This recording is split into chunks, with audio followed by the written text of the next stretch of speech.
Chadha sir, thank you for giving me an opportunity to speak on this bill. Sir 22 lakh बच्चे, रोज 18 घंटे की मेहनत, एक 3 घंटे का एग्जाम, लेकिन एक कैमरा फोन, व्हाट्सएप पर एक मैसेज, टेलीग्राम पर एक पीडीएफ, रात 2 बजे पेपर लीक, सब खत्म, स्टूडेंट की सारी मेहनत बर्बाद. Therefore, sir, I rise today to speak wholeheartedly in support of the students of India and to welcome the Public Examination Amendment Bill 2026. Sir, paper leak जैसी सीरियस बीमारी का परमानेंट इलाज करना होगा. जैसे कैंसर का इलाज क्रोसिन खिलाकर नहीं किया जा सकता, ठीक वैसे ही पेपर लीक जैसी प्रॉब्लम का इलाज मीडिया साउंड बाइट से नहीं बल्कि इंस्टीट्यूशनल सॉल्यूशन से होगा, जो आज हमारी सरकार इस बिल के माध्यम से करने जा रही है by introducing India's first ever anti paper leak framework. सबसे पहले मैं नीट के स्टूडेंट्स को कुछ कहना चाहूंगा. आपका गुस्सा जस्टिफाइड है, आपकी पेन रियल है और आपको एग्जामिनेशन सिस्टम से जो कंप्लेंट है वो कंप्लेंट भी जेन्युइन है. Your voice matters. और जब आपने अपनी चिंता व्यक्त करी, अपना दर्द बताया, when you demanded, the honourable prime minister heard that demand, not just as a prime minister but also as a guardian, परिवार के मुखिया की तरह उस बात को सुना. Students demanded, government acted, historic decisions taken, systems changed. Sir, जब एक स्टूडेंट नीट जैसे पब्लिक एग्जाम की प्रिपरेशन करता है तब वो अकेला तैयारी नहीं करता, उसका पूरा परिवार प्रिपरेशन करता है. मां अपनी छोटी छोटी जरूरतें रोक देती है, घर का बजट कम करती है. पिता फैमिली की सेविंग्स को कोचिंग फीस, रेंट और टेस्ट सीरीज पे खर्च करता है. फैमिलीज को लोन तक लेना पड़ता है. और स्टूडेंट खुद कोटा, जयपुर, चंडीगढ़, दिल्ली, पटना जैसे शहरों में जाकर घर से दूर रहता है. दिन में 18-18 घंटे पढ़ता है, रात 2 बजे तक पढ़ाई करता है और फिर अलार्म लगाकर सुबह 5 बजे क्लासेस के लिए उठ जाता है. परिवार से दूर, कोई सोशल लाइफ नहीं, कोई त्योहार फेस्टिवल नहीं, सोशल मीडिया, फ्रेंड से दूर, और अपनी स्लीप और अपनी हेल्थ से भी कॉम्प्रोमाइज करता है, क्योंकि उसे पता है कि जब वो पेपर लिखेगा तो सिर्फ पेपर नहीं, अपनी फैमिली के लिए एक बेटर फ्यूचर लिखने जा रहा है. और फिर एक दिन एग्जाम की तारीख पर उसे पता लगता है कि 3 साल से वो जिस पेपर की तैयारी कर रहा था वो पेपर किसी ने पहले ही पैसे देकर हासिल कर लिया, पेपर लीक हो गया. और इस समय सर सिर्फ पेपर लीक नहीं होता, उस स्टूडेंट का मेहनत, उसकी ड्रीम्स, उसकी सेल्फ बिलीफ, उसका ट्रस्ट, उसकी एस्पिरेशंस, ये सब लीक होती हैं और उसकी मेंटल और फिजिकल हेल्थ पे असर पड़ता है. I understand that pain sir, because मैं खुद भारत के, अभी कुछ साल पहले ही भारत के एक पब्लिक एग्जामिनेशन सिस्टम का स्टूडेंट रहा, चार्टर्ड अकाउंटेंसी का. And sir, because I have spent enough time in this house critiquing the government, I have earned the right to say my next sentence with full conviction and sincerity कि जब बात students की आई, when it came to our students and the youth of India, the government heard, the government actioned and the government delivered. Students का feedback लिया, students की demands को honour किया और ये डेमोन्स्ट्रेट किया कि सरकार स्टूडेंट्स के साथ खड़ी है. जिस उम्मीद के साथ स्टूडेंट्स ने अपनी मांग प्राइम मिनिस्टर साहब के सामने रखी, उस चिंता को, उस दर्द को समझते हुए तमाम एक्शन लिए गए, तमाम स्टेप्स लिए गए, जैसे कि शॉर्ट टर्म और long term steps. Number 1, paper leak के बाद इमीडिएटली री एग्जाम कराया गया ताकि साल बर्बाद ना हो. जांच सीबीआई को सौंपी, एसआईटी का गठन हुआ, स्पेशल इन्वेस्टिगेशन टीम, जिसने 13 लोग मेन किंगपिन समेत गिरफ्तार किए. मात्र 75 दिन में, आज से 2 दिन पहले जब 75 दिन पूरे हुए जांच के, चार्जशीट भी फास्ट ट्रैक कोर्ट में दर्ज करा दी गई. जांच को महीनों सालों लटकाया नहीं. 47 नेशनल टेस्टिंग एजेंसी के ऑफिसर्स को शंट आउट किया गया. एजुकेशन सेक्रेटरी का तबादला हुआ, यहां तक कि मॉरल ग्राउंड्स पे हमारे ऑनरेबल होम एजुकेशन मिनिस्टर ने इस्तीफा तक दिया और स्टूडेंट प्रोटेस्टर्स के खिलाफ जो केसेस थे उन्हें विड्रॉ किया गया. बीरीड फैमिलीज, जिसके अपने किसी घर के बच्चे को, किसी स्टूडेंट को खो दिया, उसको कॉम्पनसेशन दी जा रही है. एग्जाम सिक्योरिटी प्रोटोकॉल्स को स्ट्रेंथन किया जा रहा है और अगली बार से यह नीट का पेपर ओएमआर शीट से नहीं बल्कि फुल्ली कंप्यूटर बेस्ड टेस्टिंग से कराया जाएगा ताकि remotest chance of paper leak भी एलिमिनेट कर दिया जाए. इसी के साथ साथ सरकार ने एक हाई पावर टास्क फोर्स का गठन किया है जो फर्दर रिफॉर्म्स अंडरटेक करेगी कि भारत के पब्लिक एग्जामिनेशन सिस्टम की इंटेग्रिटी को कैसे प्रिजर्व और प्रोटेक्ट किया जाए. और इसमें इंडिया के मोस्ट अक्लेम्ड एक्सपर्ट्स जैसे कि नंदन नीलकनी साहब को समिति में डाला गया है. इसी के साथ साथ डेटरेंस क्रिएट करने के लिए, अपराधी के मन में खौफ पैदा करने के लिए एक ऐसा कानून लेकर आज सरकार सदन में आई है जिसके पास होने के बाद कोई अपराधी सपने में भी यदि पेपर लीक करने का सोचेगा तो उसकी रूह कांप जाएगी। पहली चीज, पेपर लीक को एक इंडिविजुअल द्वारा किया गया क्राइम नहीं, बल्कि एक ऑर्गेनाइज सिंडिकेट नेटवर्क द्वारा किए गए क्राइम के तौर पे ट्रीट किया जाएगा, जिसमें इनसाइडर हो, कोचिंग माफिया हो, लॉजिस्टिक वेंडर हो, प्रिंटिंग प्रेस हो, सॉल्वर गैंग हो, एग्जाम ऑफिशियल्स हो, सब पर कार्रवाई होगी। सबको दोषी करार देने के बाद, गिल्टी करार देने के बाद 10 साल तक की जेल होगी और 10 करोड़ रुपए तक का जुर्माना लिया जाएगा। सारे ऑफेंसेस को cognizable, non bailable, non compoundable बनाया गया। एक स्पेशल टास्क फोर्स का गठन किया गया कि अब कभी भी यदि पेपर लीक की संभावना भी उत्पन्न होती है तो यह स्पेशल टास्क फोर्स जांच करेगी और यह इन्वेस्टिगेशन सालों साल नहीं लटकाई जाएगी। 2 महीने के अंदर अंदर से इस इन्वेस्टिगेशन को कंप्लीट करना होगा। और इसी के साथ साथ फास्ट ट्रैक कोर्ट्स का गठन किया, जो ये इंश्योर करेंगे कि इसमें स्पीडी ट्रायल हो, डे टू डे ट्रायल हो, स्पेशल पब्लिक प्रोसिक्यूटर होगा, 3 महीने में पनिशमेंट सुनाई जाएगी। सर मैं बता दूं, हमारे देश में fast track courts heinous crimes के लिए बने हैं, जैसे कि क्राइम्स अगेंस्ट वुमेन, रेप और पॉस्को जैसे अपराध के लिए। आज हमने पेपर लीक को उस हिनियस क्राइम्स की कैटेगरी में ला खड़ा किया है सर। इसी के साथ साथ सर, इंस्टीट्यूशनल और systematic reforms will demonstrate zero tolerance towards paper leak, और इससे भारत की इंडियन पब्लिक एग्जामिनेशन सिस्टम की इंटेग्रिटी को हम प्रिजर्व और प्रोटेक्ट कर पाएंगे। ये सब इसलिए हुआ because sir there is nothing more important than the students and their future. Sir their voices mattered, their voices were heard and systematic and systemic changes have been brought in. उनकी आवाज को, students की आवाज को कोई political challenge नहीं, बल्कि एक परिवार की भीतर की चिंता की तरह समझकर, जैसे घर के बच्चे घर के बड़े से अपनी चिंता व्यक्त करते हैं, दर्द व्यक्त करते हैं, डिमांड्स रखते हैं, ठीक वैसे ही सरकार ने ये तमाम फीडबैक लेते हुए एक्शन लिया। Sir Benjamin Franklin, American philosopher, statesman, diplomat रहे, उन्होंने कहा था well done is better than well said. सालों तक इस देश में पेपर लीक होता आया, लेकिन सिर्फ डिस्कशन और सिर्फ साउंड बाइट हुई। आज एक्शन हो रहा है, सिस्टमैटिक रिफॉर्म्स आ रहे हैं और भारत का पहला एंटी पेपर लीक फ्रेमवर्क बनके तैयार है और आपके सामने है।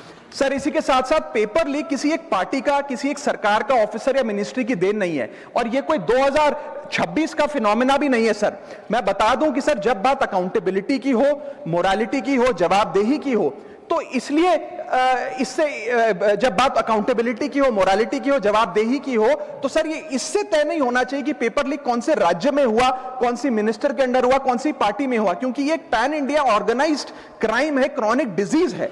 मैं ये बात इसलिए कह रहा हूं क्योंकि 19 जुलाई 2026 को, आज से मात्र 10 दिन पहले, पंजाब के अंदर एक फार्मेसी ऑफिसर रिक्रूटमेंट का एग्जाम हुआ।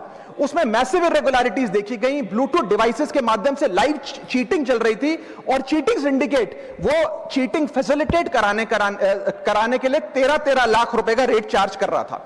यही नहीं सर, आम आदमी पार्टी की सरकार जब पंजाब में बनी तब से अभी तक नायब तहसीलदार के एग्जाम में इरेगुलरिटीज देखी गई और लार्ज स्केल चीटिंग हुई। पंजाब स्टेट एजुकेशन बोर्ड में 12वीं क्लास का इंग्लिश का पेपर लीक हुआ, पीएसटीईटी स्कूल टीचर रिक्रूटमेंट का एग्जाम का पेपर लीक हुआ, पीएसएसबी के ग्रुप ऑफिसर के रिक्रूटमेंट का एग्जाम लीक हुआ, एग्रीकल्चरल डेवलपमेंट ऑफिसर के रिक्रूटमेंट का एग्जाम लीक हुआ, और एक्साइज और टैक्सेशन इंस्पेक्टर की रिक्रूटमेंट की मेरिट की लिस्ट जब आई तो उसमें फर्जी नाम डाल के जारी कर दिया गया। सर मैं आ रहा हूं, अब मैं कांग्रेस पे आ रहा हूं।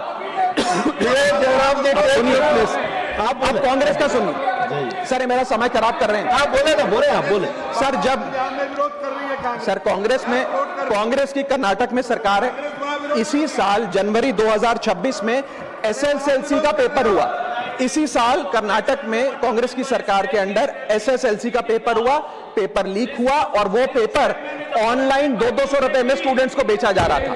हिमाचल प्रदेश में HP state selection commission recruitment exam का पेपर कांग्रेस के कार्यकाल में लीक हुआ। अब आप सुनिए सबसे चौंका देने वाली घटना, सर सबसे शॉकिंग और सैड बात यह है कि 2016 में कर्नाटक में जब कांग्रेस की सरकार थी तब वहां पे 12वीं कक्षा का प्री यूनिवर्सिटी कॉलेज का 12th का केमिस्ट्री का पेपर लीक हुआ। ये क्लासरूम का पेपर नहीं था सर, ये स्टेट बोर्ड एग्जाम था।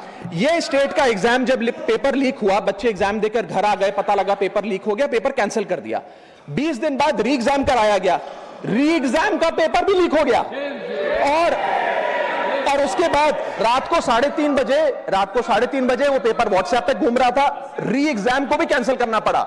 इसके बाद जब जांच हुई, स्टेट सीआईडी ने जांच करी तो 3 लोगों को अरेस्ट किया, जिसमें कर्नाटक सरकार के मेडिकल एजुकेशन मिनिस्टर डॉक्टर शरण पाटिल का पीए खुद शामिल था।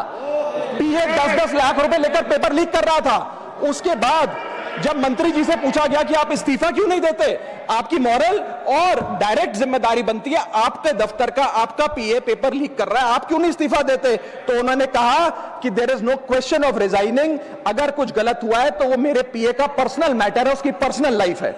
वहां सर ऑफिस गवर्नमेंट का, डेजिग्नेशन गवर्नमेंट की, एक्सेस गवर्नमेंट का, बट अरेस्ट की बात आई तो पर्सनल लाइफ का मैटर है। और आयरनी देखिए, आज 2026 में कर्नाटक में फिर कांग्रेस की सरकार है और डॉक्टर शरण पाटिल फिर मंत्री हैं और उसी विभाग के मंत्री हैं, मेडिकल एजुकेशन विभाग के मंत्री। ये है स्टैंडर्ड ऑफ अकाउंटेबिलिटी। सर सुन लो, उसी के साथ साथ 2004 से 2014 के बीच में जब यूपीए की सरकार थी तो कांग्रेस के कार्यकाल में दर्जनों एग्जाम्पल हैं, डॉक्यूमेंटेड एग्जाम्पल हैं पेपर लीक के सर, जिसमें मुख्य तौर पर AIIMS post graduate medical entrance exam 2006 में लीक हुआ, रेलवे रिक्रूटमेंट बोर्ड का एग्जाम 2009 का लीक हुआ, all India engineering entrance exam 2011 UPA के कार्यकाल में लीक हुआ और SSC combined graduate level exam 2013 leak हुआ। सर इस पीरियड में उस समय की यूपीए सरकार ने क्या किया? कोई अकाउंटेबिलिटी एस्टैब्लिश करी, कोई एग्जाम सिक्योरिटी आर्किटेक्चर को ओवरऑल करने के लिए कोई कानून लाए, कोई dedicated anti paper leak law लाए? कुछ नहीं लाए। सर मैं एक बात कहना चाहता हूं, सर पॉलिटिकल मेमोरी सिलेक्टिव हो सकती है, पब्लिक रिकॉर्ड सिलेक्टिव नहीं हो सकता।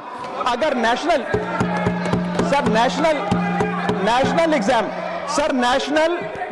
एग्जाम का पेपर लीक अगर नेशनल क्राइसिस है, जो कि है, तो सर ऑपोजिशन रूल स्टेट का पेपर लीक एक लोकल इंसिडेंट कैसे हो सकता है? सर स्टूडेंट में तो फर्क नहीं होता। अगर नीट के स्टूडेंट्स का पेन जेन्युइन है, जो कि जेन्युइन है, तो सर पंजाब के फार्मेसी एग्जाम के स्टूडेंट्स का और कर्नाटक के एसएलसी एग्जाम के स्टूडेंट्स का पेन भी जेन्युइन है। स्टूडेंट का पेन पार्टी देखकर चेंज नहीं होता और ठीक उसी तरह रिफॉर्म और अकाउंटेबिलिटी भी पार्टी देखकर चेंज नहीं हो सकती। अब मैं स्टूडेंट्स के बारे में कुछ कहना चाहता हूं। सर देयर वॉइस मैटर्स, उनकी मांगे जायज हैं। सर स्टूडेंट्स द्वारा प्रोटेस्ट करना, सवाल पूछना, डिमांड रेस करना, कोर्ट जाना, पीसफुल मार्च निकालना, ये सब उनका संवैधानिक अधिकार है और ये करना भी चाहिए। लेकिन सर स्टूडेंट का प्रोटेस्ट स्टूडेंट का रहे, किसी पॉलिटिकल पार्टी की रैली ना बन जाए, वे अपना माइक किसी को आउटसोर्स ना करे, क्योंकि सर स्टूडेंट की लड़ाई तो एग्जाम सिस्टम को सिक्योर बनाने की है, नेताओं की लड़ाई अपनी सोशल मीडिया रीच बढ़ाने की है। सर जब पॉलिटिकल लीडर्स प्रोटेस्ट के टाइम पर बैरिकेड के आगे स्टूडेंट को भेज खुद कैमरे की सेफ साइड पे रहें, तो उनसे पूछिए कि रिस्क मेरा और रील तुम्हारी, ये पार्टनरशिप कैसी? सर स्टूडेंट का मूवमेंट स्टूडेंट के फ्यूचर के लिए है, किसी फ्लॉप पॉलिटिकल पार्टी के कमबैक के लिए नहीं है सर। और जो पॉलिटिकल पार्टी के अपने खुद के फ्यूचर का आता पता नहीं, वो स्टूडेंट के फ्यूचर की क्या लड़ाई लड़ेगी सर? स्टूडेंट्स को जस्टिस चाहिए, पॉलिटिकल पार्टी को फुटेज। स्टूडेंट को एग्जाम सिक्योर करना है, पॉलिटिकल पार्टी को वायरल क्लिप। स्टूडेंट का सवाल फ्यूचर का है, नेता का कैलकुलेशन अगले इलेक्शन का। इसीलिए मैं ऑपोजिशन पार्टीज को कहना चाहता हूं, don't use students emotion for your political promotion.